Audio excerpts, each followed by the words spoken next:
जैसे अयोध्या में भगवान राम का जन्म हिंदुओं की आस्था का मामला है, वैसे ही 3 तलाक भी मुसलमानों की आस्था से जुड़ा मसला है। लिहाजा उस पर सवाल उठाना ठीक नहीं है। 3 तलाक पर सुनवाई कर रही सुप्रीम कोर्ट की संविधान पीठ के सामने ये दलील मुस्लिम पर्सनल लॉ बोर्ड ने रखी। बोर्ड के वकील कपिल सिब्बल ने कहा कि कोर्ट को दरअसल इस मामले में सुनवाई करनी ही नहीं चाहिए, लेकिन कोर्ट ने कहा कि हमारे पास कुछ पीड़ित महिलाएं आई हैं, इसीलिए हमें सुनवाई करनी ही होगी।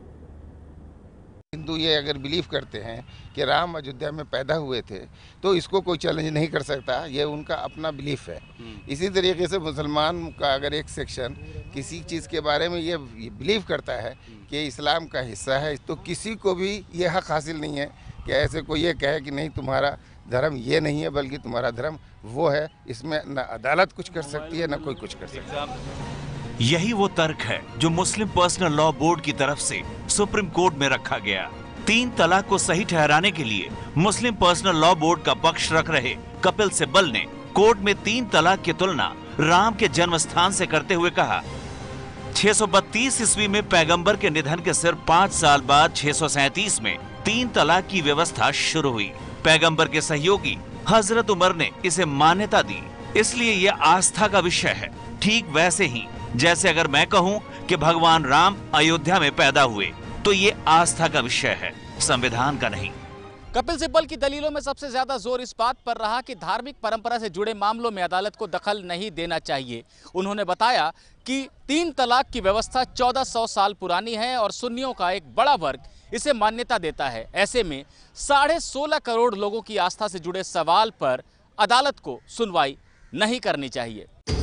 इस पर कोर्ट ने कहा कि हो सकता है ये परंपरा 1400 साल पुरानी हो। 1400 साल बाद कुछ महिलाएं हमारे पास आई हैं, हमें सुनवाई करनी होगी। सिब्बल ने कहा, क्या कल को इस बात पर कानून बनाया जा सकता है कि दिगंबर जैन साधु नग्न न घूमें? आखिर किस सीमा तक जाकर कानून बनाएंगे? सिब्बल की दलील पर कोर्ट ने सवाल किया कि क्या आप ये कहना चाहते हैं कि हमें इस मामले को नहीं सुनना चाहिए? तो सिब्बल ने कहा, हाँ, आपको इसे नहीं सुनना चाहिए। सुनवाई के दौरान सुप्रीम कोर्ट ने सवाल उठाया कि अगर 3 तलाक यानी तलाक के बिद्दत को मान्यता दी गई है तो निकाहनामे में इसे शामिल क्यों नहीं किया जाता?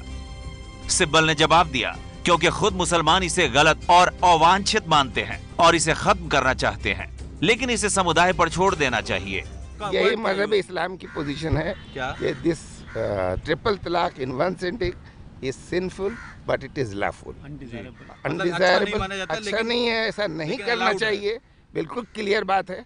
इसलिए कम्युनिटी पूरी कोशिश करती है कि ऐसा ना हो, लेकिन अगर कोई करता है तो वो लीगली वैलिड होता है। मामले की सुनवाई तेजी से निपटा रही सुप्रीम कोर्ट की संविधान पीठ ने 3 तलाक का समर्थन कर रहे सभी पक्षों से ये कहा है कि वो कल दोपहर तक अपनी दलीलें पूरी कर लें, जिसके बाद 3 तलाक का विरोध करने वाले लोग उनकी बातों का जवाब देंगे। इस रफ्तार से ये उम्मीद की जा रही है कि सप्ताह के अंत तक ये सुनवाई पूरी हो सकती है। सवाल यह है कि 3 तलाक के नाम पर हो रहे अन्याय को क्या आस्था के मुद्दे से जोड़कर देखा जा सकता है? ये है एबीपी न्यूज़, आपको रखे आगे।